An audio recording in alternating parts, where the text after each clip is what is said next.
Hi friend, how are you? तुम लोग कैसे हो? चलो, आज सबकी बहुत अच्छी शुभकामनाएं हो कि रक्षाबंधन की, जो जुग जुग से लेकर आज तक भाई और बहन की जो प्यार रिश्ता है वो अटल होती है। ठीक है, तो हम लोग क्या कर रहे थे, हिंदी की जो तीसरी क्लास आज हो रही है, हिंदी का तीसरा क्लास, वो ग्रामर की, और वो था तत्भव। जब तत्भव हो रहा था तो इसको आगे बढ़ाते हैं, हम बताते हैं तत्भव किसे कहते हैं, तत्भव बनता कैसे। तो पहली पॉइंट होता है तत्भव के बारे में। ठीक है, तो तत्भव दो शब्दों से मिलकर बना है। एक होता है तद और दूसरा मिलता है भाव।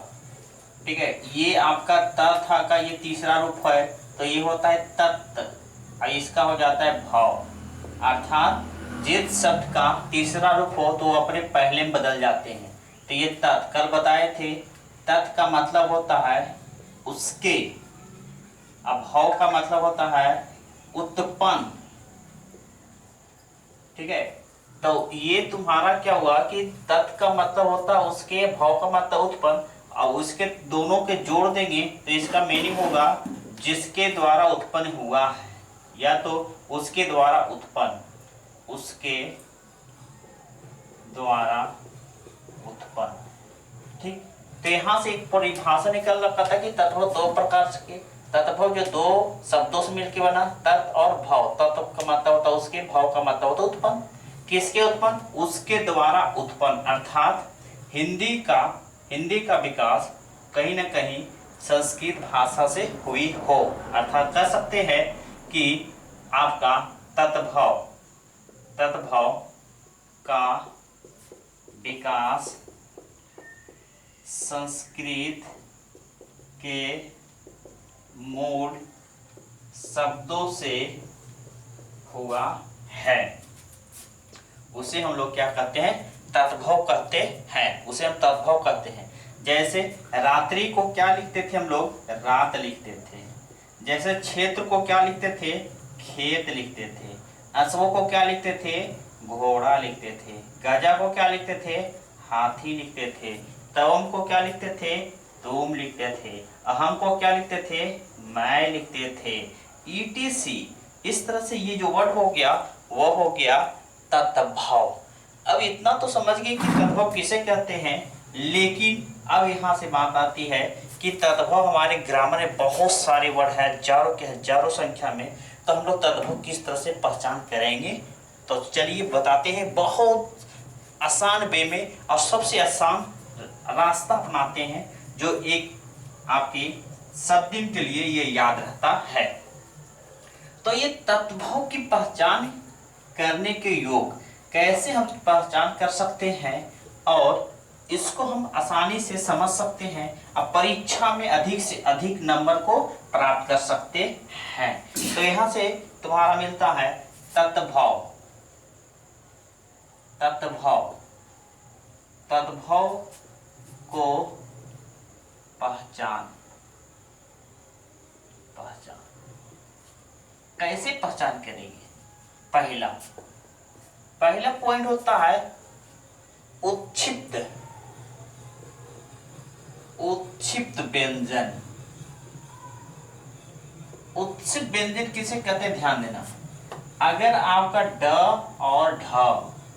और ढ के नीचे में जब बिंदी लगा रहा है, हल्का सा बिंदी ऐसे, तो उसे हम लोग क्या कहते हैं? उत्क्षिप्त व्यंजन। इसका काम है सुनना 3 पॉइंट। जब भी ये आएंगे, ये हमेशा शब्द के अंत में आएगा या शब्द के बीच में आएगा, या स्टार्टिंग पॉइंट में नहीं आएगा, या स्टार्टिंग पॉइंट में नहीं आएगा हमेशा। अर्थात कहो कि इसकी शुरुआत नहीं होगी। किसकी? उत्क्षिप्त व्यंजन की। जैसे फॉर द एग्जाम्पल में क्या कर सकते हैं? जैसे लिखते हैं सड़क, ये हो गया। जैसे कह सकते हैं पेड़, हो सकता है। जैसे लिखे लड़का, हो सकता है। जैसे बोले लड़की, हो सकता है। जैसे ढ आ गया, जैसे लिखे मेढक, तो ये तुम्हारा हो गया। जैसे लिखे पढ़ना, ये हो गया। तो यहाँ से हम लोग ETC अनेक हजारों वर्ड का प्रयोग कर सकते हो, लेकिन ये शब्द के शुरू में नहीं कर सकते हो, इसका प्रयोग नहीं होता है। दूसरी प्रयोग किसका बताते हैं उच्च का? द्वित व्यंजन। द्वित्व व्यंजन। द्वित व्यंजन किसे कहते हैं? जो माने एक व्यंजन पूरा हो और एक व्यंजन आधा हो तो उसे क्या कहते हैं? द्वित व्यंजन। जैसे अगर हम क लिख दिए तो इसमें आधा क होना चाहिए, अगर च लिख दिए तो आधा च होना चाहिए, तो उसे हम लोग द्वित व्यंजन कहते हैं। तो द्वित व्यंजन जैसे आपको लिखोगे ऐसे लिखते हैं 56, ऐसे लिख लो, जैसे लिखते हैं 56, तो ये आपका द्वित व्यंजन है। कौन सा कहला जाएगा? तत्भव कहला जाएगा। जैसे लिखते हैं बच्चा, द्वित व्यंजन हो गया। जैसे लिखते हैं कच्चा, ये आपका द्वित व्यंजन हो गया। जैसे लिखते हैं डिब्बा, द्वित व्यंजन हो गया। जैसे लिखते हैं चट्टी, द्वित व्यंजन हो गया। ETC लिख सकते हो, बहुत सारे तुम्हारे आपका पाठ में दिया गया है। तीसरी पॉइंट आ जाता है अर्ध चंद्र बिंदु वाले शब्द। अर्धचंद्र बिंदु वाले शब्द दो होते हैं, एक वो ऐसे होगा और एक ऐसे होगा। जो इसके साथ रहेगा बिंदु वह तुम्हारा हमेशा तत्भव का प्रयोग किया जाएगा। किसका प्रयोग किया जाएगा? तत्भव का प्रयोग किया जाएगा। जैसे लिखोगे 8, जैसे लिखते हैं आपका अंधेरा, जैसे लिखते हैं गांव, जैसे लिखते हैं मोह, ETC। देख लो, इस पर आपका बिंदु दिया गया, इस पर बिंदु दिया गया, इस पर बिंदु दिया गया, इस पर बिंदु दिया गया, तो ये सारे के सारे तत्भव कहलाएंगे। क्या कहलाएंगे? तत्भव कहलाएंगे।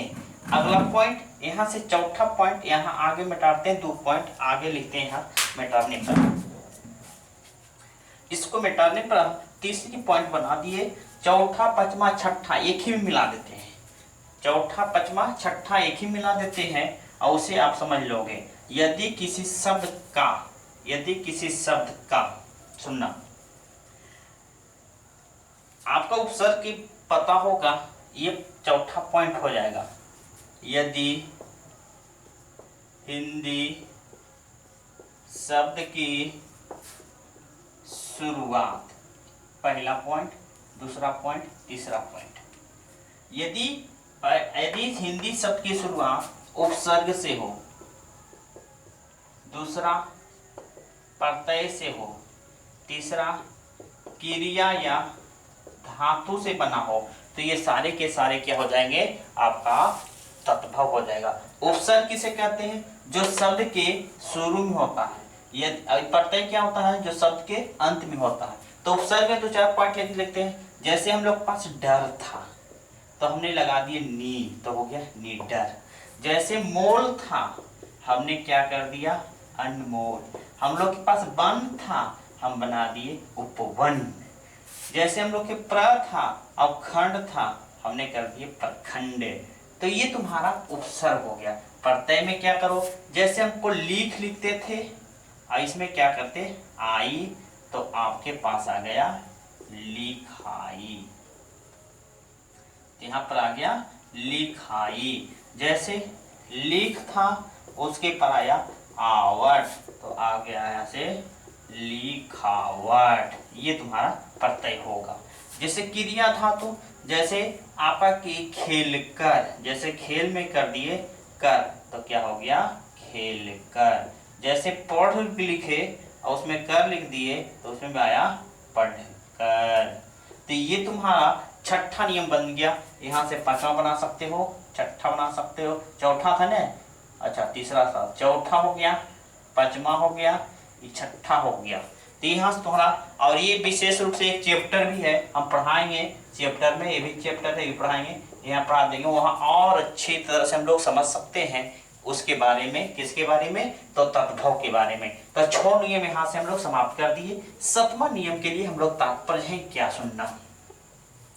यदि कोई हिंदी के लेखक हो, यदि कोई लेखिका हो, यदि उसकी कोई रचना हो, यदि कोई पुस्तक हो या कोई पाठ हो, तो वे पूरी रूप से वो हिंदी के रूप में आते हैं। जैसे लिख देते हैं पॉइंट को,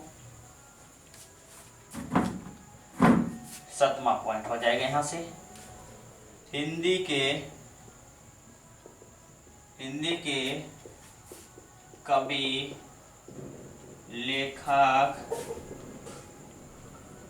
लेखक पाठ पुस्तक एवं उनके रचनाएं ये सारे के सारे ये तुम्हारा किसका प्रयोग किया जाएगा, तो ये सबका सब हिंदी के लिए किया जाएगा। जैसे आप रामधारी जी के सब जानते होंगे, प्रेमचंद के बारे में जानते होंगे, उसकी पुस्तक होगा, उसकी कृति होगा, ये सबका सब किसके लिए होगा, तो तत्भव के लिए होगा। और इसके अलावा कह सकते हैं जो शब्द संस्कृत से हिंदी में आकर वो आसान बन गया, जो शब्द संस्कृत से आकर सरल, सुगम, आसान हो गया हो, वो भी सब तुम्हारा क्या होगा, तत्भव होगा। जैसे हम लोग क्या करते थे, मयूर माने होता था मोर, हमने कर दिए मोर। जैसे क्षेत्र होता था, बना दिए खेत। जैसे रात था तो बना दिए रात्रि। जैसे काज था तो हम लिख दिए काम। फिर उसके साथ आपका असवा था तो उसके कर दिए घोड़ा। जैसे गजा था तो कर दिए हाथी। ETC ये सारे सबके सब का क्या है, तत्भव है। तो हमने 3 चैप्टर खत्म कर दिए। एक शब्द किसे कहते हैं उसकी परिभाषा बता दिए। कल आपको तत्सम बताए थे, आज आपको तत्भव बता दिया गया, और उसके कल जो होगा वह देशज का बारे में बताएंगे। तो यहाँ से इस आपका चैनल को सब्सक्राइब करिए, लाइक करिए। जितना करिएगा उतना ही आपको फायदा मिलेगा, और रोज वीडियो दिया जाएगा free of cost. All the Bihar board examination आपका 221। I your best luck, good night.